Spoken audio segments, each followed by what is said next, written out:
we're going to all be going over a guy that we feel just he needs to improve for the Padres to have a very successful 2021 season. So, Isaac, you lead it off, man. What are you thinking?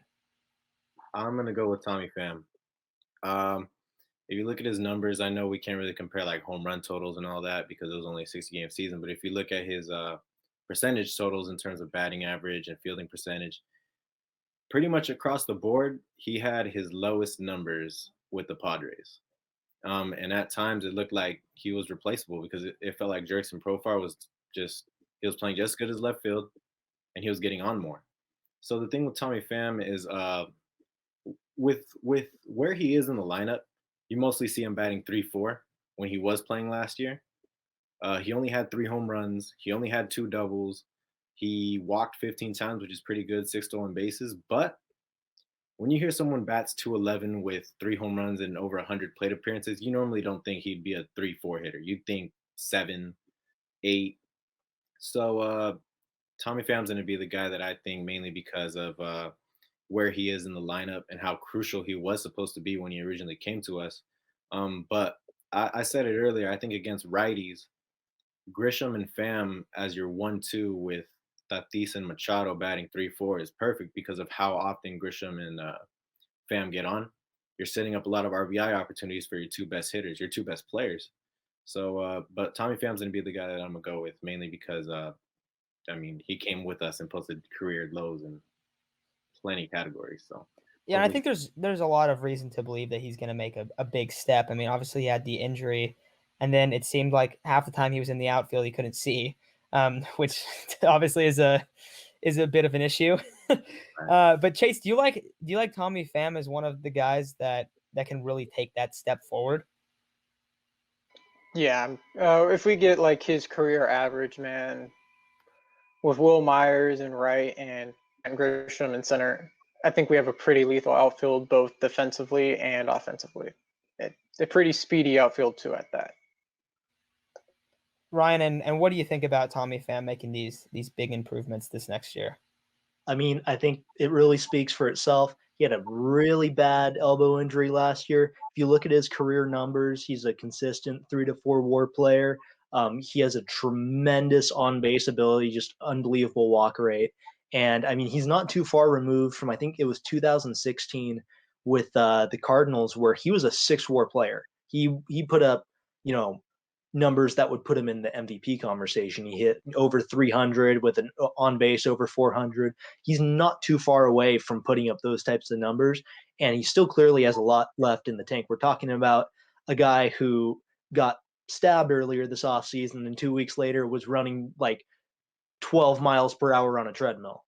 He's got just unbelievable work ethic. He's going to go out there. He's going to try to have his best season possible every single year.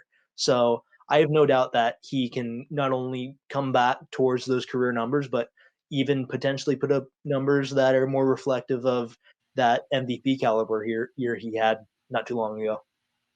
No, I like that you bring up the MVP numbers and being a 6 WAR player in a season, because we saw it with Will Myers last year. If you're getting a lot of fastballs because Machado and Tatis are, you have to like pitch these guys, you have to be careful about them, where you're going to have to kind of be a little bit more aggressive, I guess, against the other hitters. It makes those other guys have a chance to have a lot more success. And we saw Tommy Pham have a 4-hit game in the postseason. We saw a lot of good stuff out of him at the end of the year, I felt like. But I think that injury really just, I mean, last year especially, because there were so many guys that started off so slow. Didn't Yelich had a horrible year. Like a He lot of players and a lot of outfielders, especially, I noticed. I don't know if that was for a specific reason, but it felt like a lot of outfielders really struggled at the beginning. But he did that. I mean, even Machado did. But anyways, he did that, and then he got hurt, so he didn't really have a chance to ever get really hot after a slow start like a Machado did, like a Mike Trout did. There's a lot of guys that had a first couple weeks, first month or so where they just weren't themselves. So I definitely think that he'll be a guy that bounces back and has a fantastic year. Because if he improves, another guy, like there's a few guys where it's just like we said about Paddock yesterday. If Tommy Pham can just put great numbers up there, it makes life so much easier for those other I don't want to say utility players, but I guess lower end starters for the Padres.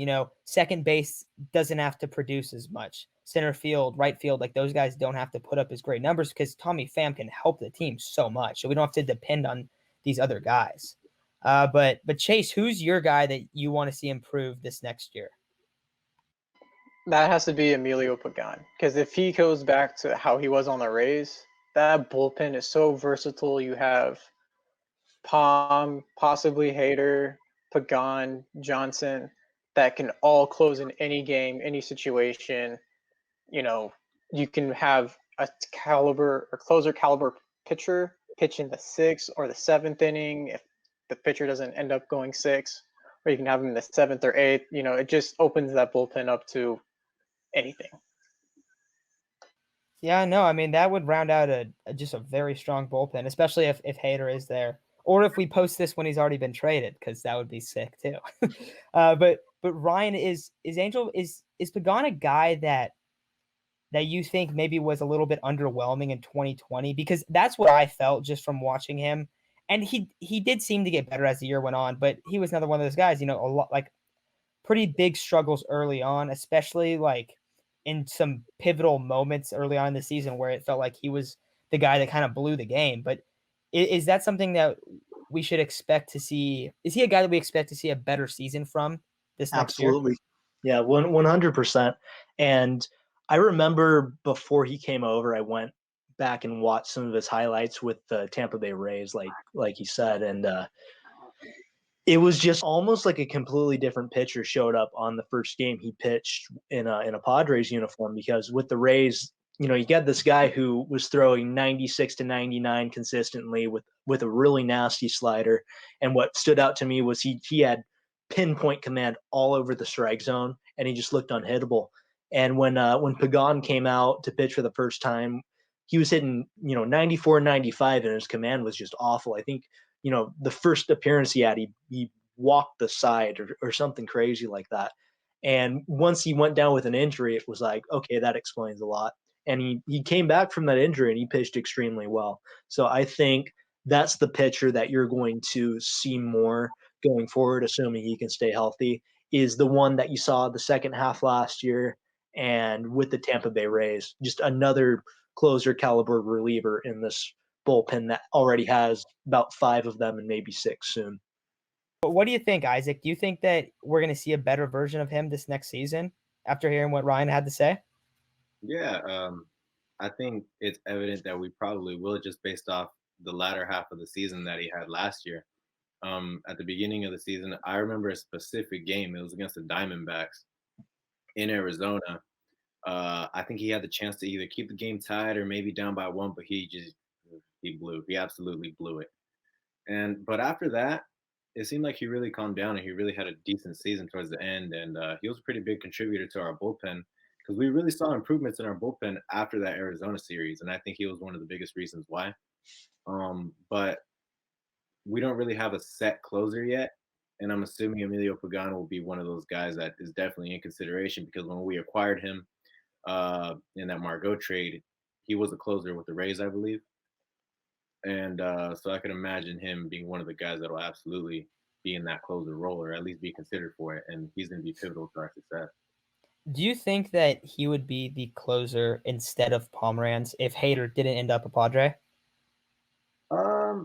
I don't know, because I don't really know how many times Pomeranz closed last year, and I definitely think Pomeranz should be a closer, because the dude had like a 0 ERA or something like that, and he was just dominant. I barely saw the guy ever give up a hit, but it seems like the Padres want to use him more as a setup man or a 7th inning guy rather than a closer. So I definitely think maybe Pagan will be the guy that is the closer instead. Yeah, and they like to use Pomeranz in almost that role of like, hey, whenever it's the most like the worst spot for a pitcher to get put in, we're gonna put you in there.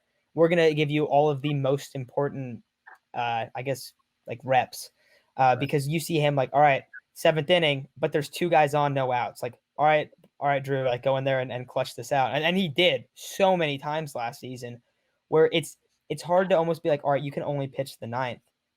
Because we've seen him flourish in that other in like that situational type of role. And so I think I would like to see that. But if Drew's the guy that's the closer, that's cool too. I mean, I'm pretty comfortable, especially after hearing so many people speak very highly of Pagan this offseason and be like, all right, don't worry, like he's going to take a step forward. I mean, because I think we all believe that, but I know a lot of other people that aren't even Padres fans that think that as well. So either him, Drew, or Hader, like that's a good three guys in the bullpen. And we didn't even bring up Morahone. So I like that guy, Chase, because you have a dominant bullpen with this offense. It's really scary. But Ryan, who's your guy? Who's your guy that you think needs to make those improvements? So I think we talked about this beforehand. I got two guys I want to talk about. One of which already on the Padres, the other one's coming over this year. And I'm not necessarily saying he hasn't performed better, but I think he can. So my first guy, I got a little story about him. It's Dan Altavilla. And I remember he came over to the Padres in the Austin Nola trade. And I never watched him pitch on the Padres because for some reason, I was just always at work while he was pitching. And the only time I ever saw him pitch was in an at-bat against Will Myers, the last game he ever pitched for the Mariners. And the last pitch he ever threw for them was a walk-off 3-run home run. And I only saw 2 pitches from that at-bat because I think it was only 2 pitches long. And they were both straight 90-mile-per-hour pitches right down the middle. And I remember going into this offseason, everyone was talking up how good Dan Altavilla was. And I was just confused because it's like, I've only seen this guy throw 90 right down the middle. And everyone starts going, what are you talking about? He throws 100 miles per hour. So I come to find out that pitch that looked like Chris Paddock's fastball from 2019 is Dan Altavilla's slider. So I went and watched his highlights, and yeah, this guy he's good. He throws 96 to 100 miles per hour. He does have a high walk rate, but he doesn't seem to have that much of an issue hitting the zone. But his out pitch is probably the worst slider I've ever seen. It gets good velocity, but it's like he throws a 100-mile-per-hour fastball, and then he throws another fastball that is just 90 miles per hour. If he wants to take a step forward, he either needs to do a serious overhaul on that slider and get more movement on it, or just switch to another pitch altogether. Kirby Yates is an example of a guy who didn't really throw the most effective slider, and then he came over to San Diego. Well, he actually learned it in Anaheim, but when he came over to San Diego, he started using the splitter more, and that completely changed his career. So Dan Altavilla is another guy I think that could undergo the same transformation, but he needs to have a legitimate out pitch because that slider's not going to cut it. Right. You want to get into the second guy too? Yeah, let's hear the second guy. And the second guy, he's coming over in a trade, and I think that this is the year you finally see the numbers that really reflect his talent more, and that's Joe Musgrove. Obviously, he's coming over from a Pirates organization that has a history of guys where they're not very successful in their organization, then they go to another team, and all of a sudden they're really good. I don't think that's a coincidence. I just think that it's horrible coaching. And I remember hearing that last year, Musgrove changed to kind of a short arm delivery instead of having his arm swing back all the way. He kind of short arms his pitches now to get more break on his curveball and his slider.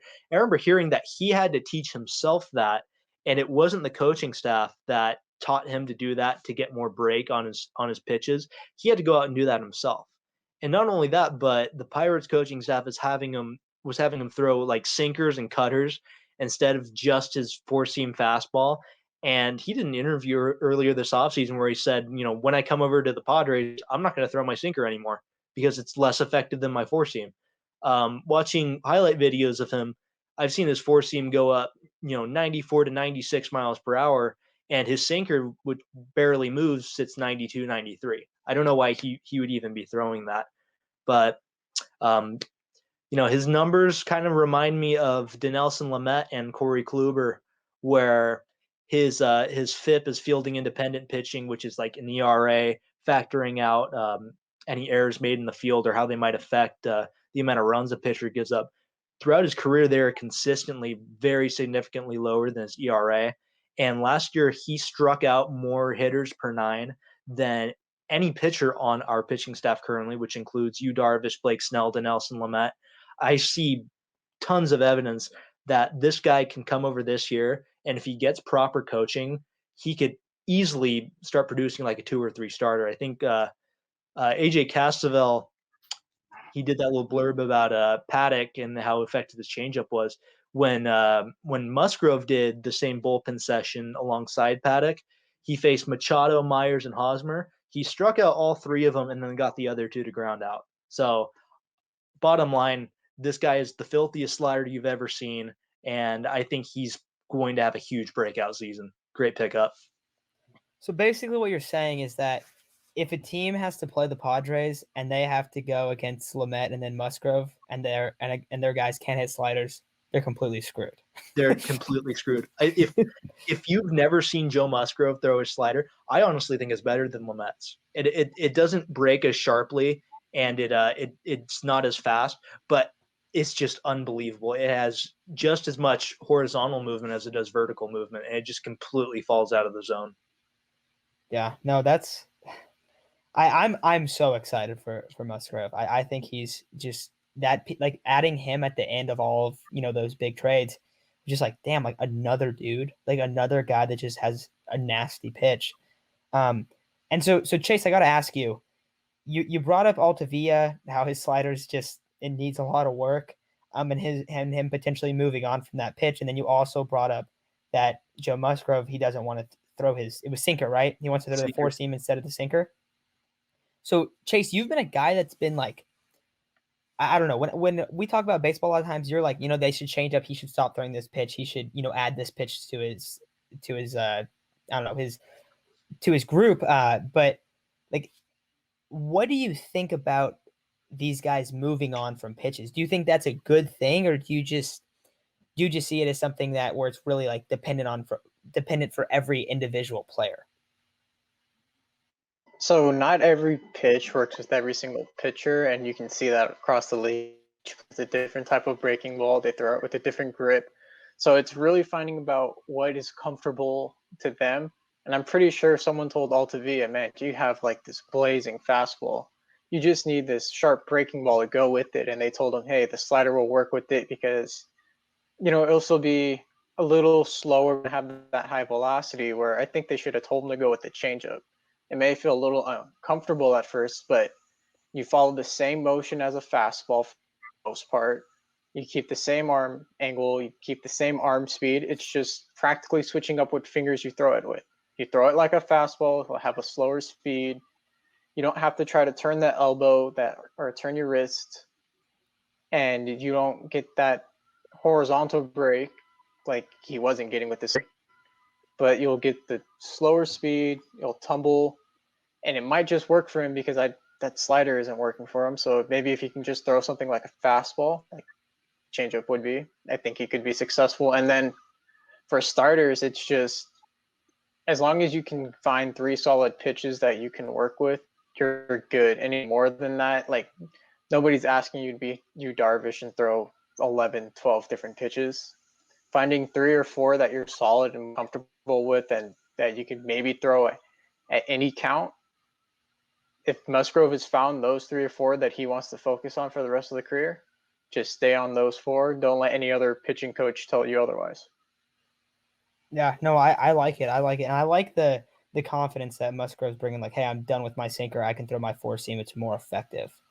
Also, Isaac, you can get into this a little bit, but we've talked about how the Pirates just have so many guys that leave and then improve, which, Ryan, you seem to think is very likely to happen this next year. And I believe, I mean, a lot of my friends one of my friends that's an Angels fan was like, oh, you got a stud in Musgrove. And he was really excited, like that, the Pirates just, they're not good. And then another guy that I'm friends with, that's a Yankees fan. He actually did a podcast episode on like how terrible the Pirates organization is, just because they're not good. They don't get the most out of their players. Then they leave, and then they have better careers elsewhere almost consistently. So Isaac, do you want to kind of get into how excited we should be as Padre fans about Joe Musgrove having I guess like a rising season, just being out of Pittsburgh. Yeah, Pittsburgh is where players go to die, and then when they leave is when they really rise to the occasion and break out. I think what I really like about this Musgrove acquisition is that it wasn't an expensive acquisition. Not only that, but we're not asking him to be our ace, where we know he has the potential to be, a guy like Lamet, a guy just as good as Lamet, be our top two, top three pitcher. We're not asking him to be that. He's going to be our number four. And if it doesn't work out the way we want, then perfect. He's our number four for a reason. If it works out, then we got a potential number two guy in any other rotation as our number four. But I think what makes it really easy to want Joe Musgrove to succeed so much is that, he's a San Diego kid. It's always really nice to have a guy that is really homegrown, and he's really epitomizes a Padres fan. He grew up a Padres fan. He's about to wear number 44 because he wants to wear it for Jake Peavy, the most recent, great San Diego pitcher. And I think that's what really makes it easy to root for him, because we all want to see him break out. He's from San Diego. There's even videos of him saying like stuff about the Dodgers, that he doesn't like the Dodgers. They're a great team, but they get annoying. But it's really exciting. I'm really hoping he turns out to be the guy that we all really want him to be. He definitely has more than enough potential to be that. Yeah, no, absolutely. And the whole San Diego like native stuff, that's just awesome. 44, I mean, you just told me that today. I was like, that's so sick that he's doing it for PV. But I like all your guys' analysis on Musgrove. I told you I'm super pumped for him. Brian, the fact that you said his slider is better than Lamet's is music to my ears. Yeah. But let me get into my guy. So my guy that I think needs to improve, just have I guess a breakout season, I think is fair to say. But my dude's Trent Grisham. Now, obviously, Trent Grisham had a pretty solid year last year. He hit 251, but he gets on base at a high clip, had 10 home runs and only 215 at-bats. And he did win that Gold Glove too. So Trent Grisham is a guy who he can become a very good baseball player. He's a former first-round pick. He's a guy that has a lot of pop in his bat. I could see Trent having 30 home runs in a season. He hits near the top of the lineup. If he can hit better against lefties and maybe hit like 6 or 7, if he can move into that spot in the lineup against lefties, if the organization feels comfortable with him doing that, you're going to see a lot more at bats. If he had 600 bats this year, he's close to having 30 home runs. But I think that he's going to improve enough where he doesn't need 600 at bats to do it. He can do it with 450, 500. I think he can realistically have a 30 home run season, get on base at a 40 clip. And maybe he only hits 240 to 260, but that's okay if you're getting on base and hitting home runs. Like we've seen a lot of guys change their game to mold that. And then at the same time, fielding, he just won the Gold Glove. And so he did have that brutal play, but I think that's past him. Hopefully he will improve at fielding the ground balls in the outfield, because he did have a play similar like that in this last postseason that kind of went under the radar because the Padres are pretty much done at that point. But I mean, if he just keeps improving, I think that this guy has a chance to be I think he could be a star. And I know that's kind of really bold. I don't think he will, but I think he has the abilities to become that. And if he keeps growing as a player and keeps improving, that's something that we could see. And he's a guy that could be like a focal point of Padres baseball for many years to come. So I'm stoked about him. And if he takes a big step next year, that could really be the difference of winning the NL West. I think it could be that drastic, because having a stud center fielder along with Machado and Tatis and now these other guys that we've mentioned, it could be really terrifying for the Dodgers and the Mets and these other teams in the NL, because the Padres could just take over. I really think they have the ability to do that if some of these guys live up to their high potential that they have. But Isaac, what do you think, man? Do you think that's a little too bold, or do you like the hype in Grisham? Dude, I'm a huge Trent Grisham fan. I think that error that he made with Milwaukee was a huge blessing for us, because I actually do think he's going to be a star. He's a stud. I mean, yeah, he can be pretty inconsistent, And we see that when he hit 3 home runs in one game, and then he strikes out like 3 times in one game. We see the inconsistencies, but like you said, he can be a 250, 260 hitter, 240, whatever, and hit 30 bombs, along with bringing a Gold Glove caliber defense out in the outfield. I mean, the guy has what feels like unlimited range. He doesn't have the best arm, but when you have that kind of range out there in center field, it provides. It's like I think he's better than Manny Margot in terms of the outfield, but um, he just the way he gets on base so much is perfect to set up RBI opportunities for Fernando and Manny and I guess Hosmer. But he's going to be perfect for our franchise, and I think he's going to be a star soon. And he's going to be someone in San Diego that we're all going to be. I mean, I'm already very excited about him. I think he is easily one of my favorite players. But I'm very excited to see what he does this year. He's one of the guys that I'm really going to be looking at this year. Yeah, and I brought up that he could be a guy that gets on base at like a 340 clip. He actually got on base at 352 last year, so better than what I said, which is of course promising for my argument. But Chase, do you think that he's like I don't know, that he has like a bigger role to fill just because he's a lefty and you have these two power hitting righties that are either going to hit one through four every night, where you can have this guy that goes out against righties and just gets on base at such a high clip? Because we saw him lead off against righties last year, and I thought he did a great job at doing that. Does that make him that much more important?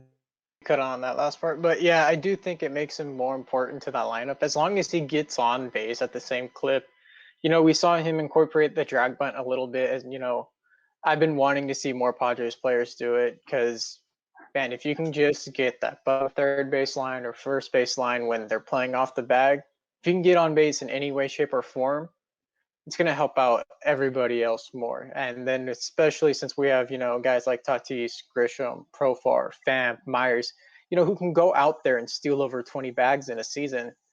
You guys are just setting you guys for more runners in scoring position, more RBIs, more chances to win games. So, yeah, he's going to be a very important piece if he continues to get on or even improves his hitting a little bit more, get more singles or doubles or just walk at a higher clip. He's going to be a very lethal part of the team. Yeah, absolutely. So Ryan, last little tidbit here. What do you think about Grisham? Well, they've already kind of covered, Trent's skill set and how we can move forward in 21. So I want to bring up something else. I think Isaac talked about. Oh, whoops, hit my laptop there. Isaac talked about this earlier in the podcast, and I was really happy that he actually said it. And that's the effects of having Grisham and Pham at the top of your lineup. I see a lot of people that will say, you want to get Tatis hitting seconds. You want to get him as many at-bats as possible. So imagine you're a starting pitcher and you have to go out and face the Padres, and your first two batters every single time the lineup flips over are Trent Grisham and Tommy Pham. These two guys have elite plate discipline and are very fast. And you're more than likely, if you look at the walk rates these two guys have, you're more than likely to at least walk one of them one time during the game. And you do that, congratulations, you get to face Fernando Tatis Jr., Manny Machado, and Will Myers with runners in scoring position. But even if you don't, those two guys, especially Grisham, in my opinion, because I was really impressed with how disciplined he was at the plate during certain at-bats, they're going to wear down starting pitchers, not just their arms, but psychologically. Having two guys at the top of your lineup that are going to watch pitches that most guys are going to swing at, and they're going to watch them go for, not very easy balls, that's going to wear down pitchers for the middle of the order. And that's going to go around and around and around. You're going to see, and my prediction is you're going to see a lot of younger starting pitchers that don't have a lot of big league experience get completely torched by the Padres in the first innings of games because they got to go up against Grisham and Pham, and they're going to be so disciplined that they're going to completely destroy their confidence within an inning. No, I think that's huge, and I never really thought about it just like with the not even like, okay, like this guy's getting on base, but more of just this guy's not going to swing at pitches that are way out of the zone. He's going to be very disciplined. He's going to fight off a bunch of pitches. You're going to have to throw him, if you go through the first two guys, like you were saying about with the young pitchers, if you go through the first two guys and it's Pham and Grisham and they, go into an 8-pitch at bat and then a 7-pitch at bat right after that, you've already thrown 15 pitches. And even if they both get out, you've already thrown 15 pitches in the first inning. And now you have Tatis and Machado up right now, and then Will Myers. And then even another guy that hopefully this is when the DL gets brought to the NL, is Jurickson Profar. If he's at 9, you have another guy that's that same kind of mold, where you're going to have 9, 1, 2, 3 guys that are just elite at getting on base, and then you have the 2-star hitters, which I mean, that's why I really wanted the DH this year, just because having that extra guy in the 9 spot is just sweet, especially when you have 2 superstars in Machado and Grisham. But I love the analysis on how that lineup can look, because I'm a big fan of getting guys that can get on base and just take a lot of pitches right before your superstars. So I think that's a perfect way to end this episode here. And Ryan, I wanted to say thanks a lot for coming on. This was a really fun show right here. I'm so excited for all these guys. So it's going to be awesome. But thanks everyone for listening.